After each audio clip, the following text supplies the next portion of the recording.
En 2015, eh bien en 2015, je devais animer la parade des pilotes aux 24 heures du Mans.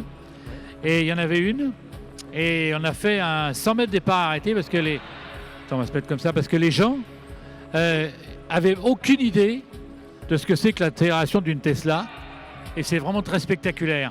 Donc j'avais demandé au public de faire silence complet, parce qu'en plus comme c'est silencieux, ça c'est spectaculaire. Et j'avais fait faire un départ à 100 mètres, juste un 100 mètres départ arrêté.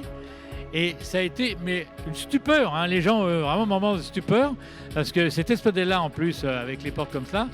Et c'est assez surprenant, parce qu'une électrique, quand ça pousse très vite, très fort. C'est étonnant, hein?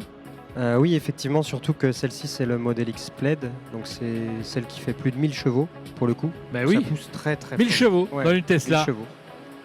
Exactement. Parle bien plus fort et tout près. Alors, les portes comme ça a été un peu un handicap en France, parce que c'est vrai que on a toujours eu des petits problèmes avec ces portes. Quand on garde les voitures les uns après les autres, on a toujours peur que la portière touche.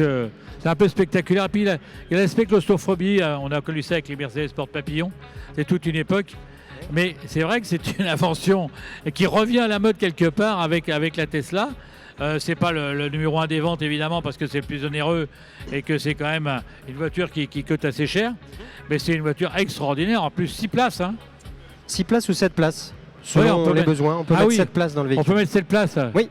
C'est quand même exceptionnel, parce que c'est une voiture qui est totalement, je dirais, marginale, qui n'est pas encore beaucoup vendue en France et en Europe en général, mais qui va venir, parce qu'elle va finir par concurrencer des modèles qui correspondent, je dirais, à la fourchette de prix, pour le côté luxe, le côté... Voilà.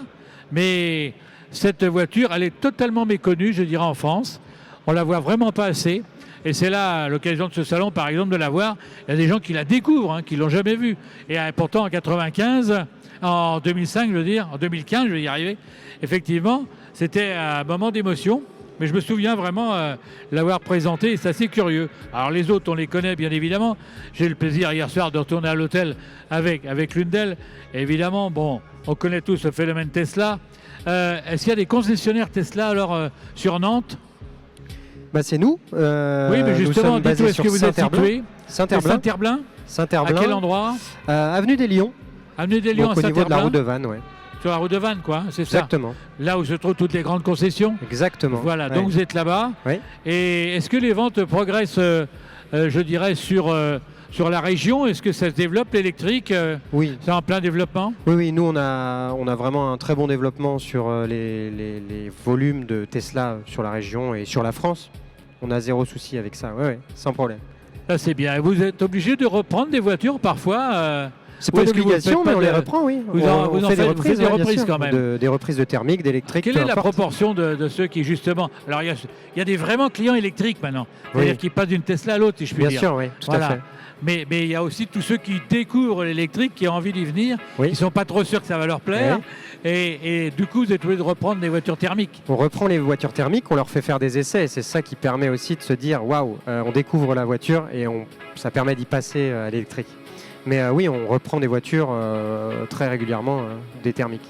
En tout cas, la Tesla, hein, évidemment, c'est l'avenir, parce qu'elle a été la première. Donc, elle a un petit peu le monopole, je dirais. Quand on pense électrique, on pense Tesla. Déjà, oui. C'est un gros avantage. Oui.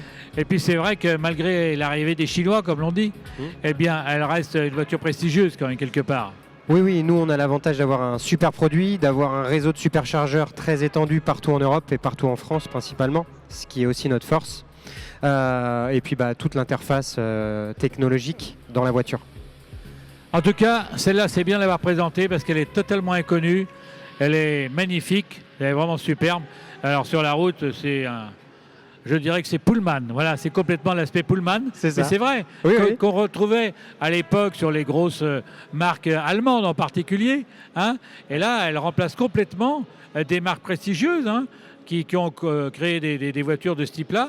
Et là, elle est vraiment la reine. Et quand on l'a essayé, je veux dire que quand on a une famille, C'est vraiment très prestigieux. Ce qui manquait un petit peu à Tesla, je dirais au départ, parce qu'ils ont une ligne très sobre, très discrète. Et là, ce modèle-là, c'est un petit peu, je dirais, l'événement, c'est celui-là qui va peut-être faire changer d'avis des propriétaires de célèbres marques allemandes et d'autres marques européennes pour venir à l'électrique. Merci en tout cas d'être présent sur le salon parce que c'est important et rendez-vous dans le quartier des automobiles à Saint-Herblain. Merci beaucoup.